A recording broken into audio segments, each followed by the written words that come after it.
ঢাকা বিশ্ববিদ্যালয় প্রশাসন জুলাই গণ-অভ্যুত্থান সহিংসতায় জড়িত থাকার অভিযোগে ১২৮ শিক্ষার্থীকে সাময়িক বহিষ্কার করেছে। সোমবার সিন্ডিকেট সভায় তদন্ত প্রতিবেদনের ভিত্তিতে এই সিদ্ধান্ত নেওয়া হয়। বহিষ্কৃত শিক্ষার্থীরা নিষিদ্ধ সংগঠন ছাত্রলীগের রাজনীতির সঙ্গে জড়িত বলে জানা গেছে, তবে তাদের নাম প্রকাশ করা হয়নি। বিশ্ববিদ্যালয়ের সিন্ডিকেট সদস্য অধ্যাপক ডক্টর তাজমেরি এস ইসলামকে প্রধান করে একটি তদন্ত কমিটি গঠন করা হয়েছে। কমিটিতে প্রক্টর স্যার এএফ রহমান হলের প্রাধ্যক্ষ কাজী মাহফুজুল হক সুপন, আইন অনুষদের ডিন অধ্যাপক ডক্টর মোহাম্মদ ইকরামুল হক সহ কয়েকজন সিন্ডিকেট সদস্য রয়েছেন। কমিটিকে দ্রুত প্রতিবেদন জমা দিতে বলা হয়েছে, যার ভিত্তিতে পরবর্তী সিদ্ধান্ত নেওয়া হবে। এ বিষয়ে বিশ্ববিদ্যালয়ের প্রক্টর সহযোগী অধ্যাপক সাইফুদ্দিন আহমদ জানান, কমিটির প্রতিবেদন প্রকাশের বিষয়ে এখনো কোনো সিদ্ধান্ত হয়নি।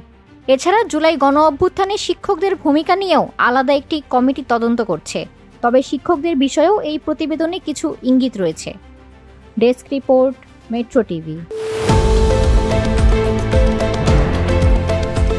দেশের পাশে, বিশ্বের সাথে, মেট্রো টিভি।